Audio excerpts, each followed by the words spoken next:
Hello students, we are going to practice the AR aging method and policy changes. As we discussed in class, the AR aging method provides a more accurate, uh, reliable the information onto the value of AR at the end of the day. Because when we set up this calculate the allowance for bad debt, the contra account of accounts receivable, we consider the past information of allowance percentage in each category of AR aging.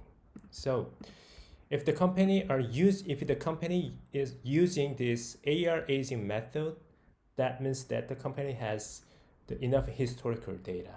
They started their business very long time ago. So we have very accurate information like this way. So for example, 60 days AR aging, the AR on balance 300, out of 300, 4% is not going to be collected. Over 150 days, we have AR balance 100,000. Oh, the allowance percentage gets higher. So 80% of the customer from 100,000 is not going to be collected. Even though we have huge percentage of allowance, uncollectible account, but we still allow our customers to pay the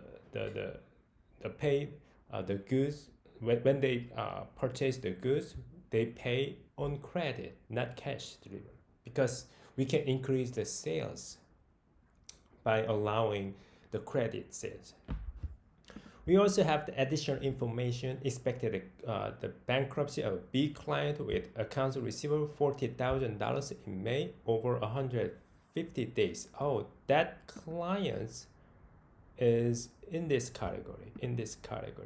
So let's just start the journal entry for the number one transaction, bankruptcy of a big client with a write-off 40,000. Why do we have to write off this 40,000? Because now we realize that the B client went bankrupt. So we have to reduce the accounts receivable for sure. So it's not a provision any longer. AR, we should reduce 40,000, and then 40,000, same value, we should reduce allowance for bad debt. Why allowance of bad debt we have to reduce? We already set up when we estimate some uncollectible account, then this amount is determined. So we have to reduce this allowance of bad debt by $40,000, and then collect AR 100,000 in October of a C client. So number two, collect AR 100,000. So that is in the 60 to 120 days category. There you go. So let's put AR, we should reduce because we collect the cash, and then also 100,000 we receive cash. Number three, recording credit sales on December. This category out of 300,000, maybe there are some corrections here. On December 30, goods with an invoice amount of $60,000 were recorded. The goods were shipped on January 2nd, 2009, based on FOB shipping point. Oh, but it is delivered on January 2nd, 2009, but we are creating the ending balance of 2008. So it is wrong transaction, wrong record, because December 30 they recorded, but this is $60,000. The sales recognition was wrong because the goods were shipped next year. So based on the revenue recognition, the earned and realizable or realized. So it is the earned in 2009. So we should correct this amount by recording sales on the debit, the other side, and accounts receivable should be reduced by the same amount so that we can correct this wrong record previously recorded. And number 3, this B, on January 2nd, 2009, goods with the invoice amount of $50,000 were recorded. The goods were shipped on December 30. Oh, now we should recognize the sales because it is shipped December 30, 2008, and the shipping term shows the FOB shipping point. When we shipped, we can recognize revenue. So AR, now how much is that? 50,000, and sales of 50,000. Now number 3, that's C. On December 30, 2008, CAS authorized one of the customers to return for full credit goods of 40,000 shipped and recorded on December 10. Oh, now it has been returned. So what account do we need? We can reduce accounts receivable 40,000, and that's correct. The sales return, which is contra account that reduces the sales amount 40,000. So I think we finished this journal entry based on additional information. Then let's create the aging table. Let's update this aging table. Now we need to update this AR from this journal entry. Allowance policy, adjustment, starting from adjustment. Now, what information do you have from this age category? Here we go. We should from 0 to 60 days. From the 60 days, we should reduce AR by 60, and then plus increase the 50,000 AR during this period. Also should reduce AR from the sales return, so we reduce the 50,000. What about this age period? Now we have this transaction from 60 to 120 days. That's correct. Minus 100,000 AR reduced. Then we don't have any information during this period, and over 150 days ages, then there we go. Minus 40,000, the written off AR account. So let's adjust AR.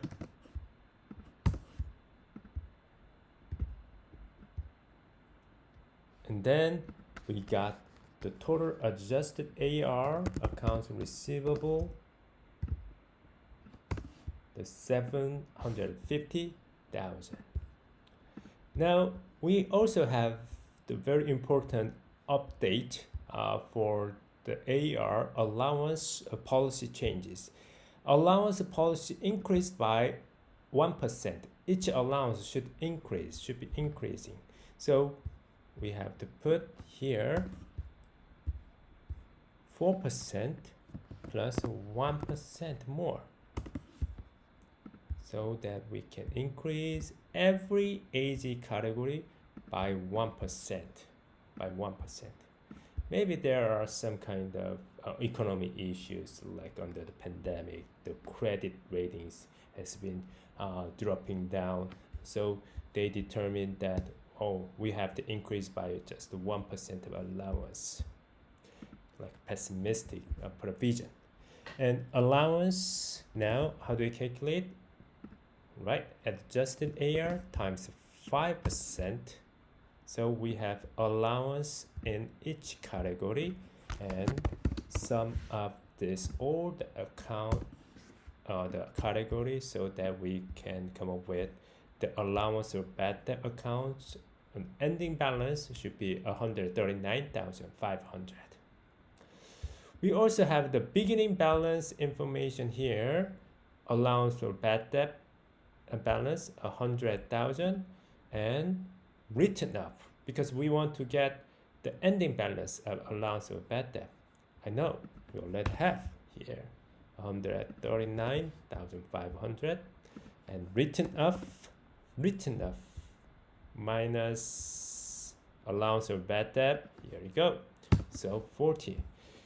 Now the reason why we are doing this procedure is that we want to adjust additional allowance required to meet this ending balance. Again, unlike the percentage of sales method, we set up the ending balance of allowance bad debt first. Then we plug in additional allowance for bad debt. Additional allowance for bad debt to recognize bad debt expense and allowance for bad debt additional amount. So how do we get it? That's correct. We can just plug it. In order to meet this ending balance, we have beginning balance, write up that reduce allowance for bad debt. So we need to recognize this is 79,500 additional allowance for bad debt. So this amount should be also increase bad debt expense. Bad debt expense, the same amount and allowance for bad debt, the same amount. Okay, so let's create the balance sheet and income statement. Do we have cash balance? Yes, here we go. And accounts receivable, where is the accounts receivable information? Starting point is 750. There we go. And then you can also calculate in that way, like 940,000, and then minus 40, minus 100, and minus 60,000, and plus 50,000, and minus 40, because that already we included here, so that we can use this table directly. So you don't have to put all this journal entry into here, starting from 940. Instead, we using this adjusted account receivable balance. And then allowance for bad debt ending balance, as we discussed earlier. On the balance sheet approach, we set up this ending balance accounts for the bad debt balance first, and then we plug in additional allowance of bad debt required amount. So we already calculate from this table. Oh, it should be negative. And then we got the AR net balance. AR net balance, actual net balance on the balance sheet. And the sales, we have had sales, I think so, here we go. And then sales return, there we go. And then the bad debt expense, we newly recognized from the adjustment for additional allowance required to meet 139,500. So we finished up. Okay, see you in the next video clip.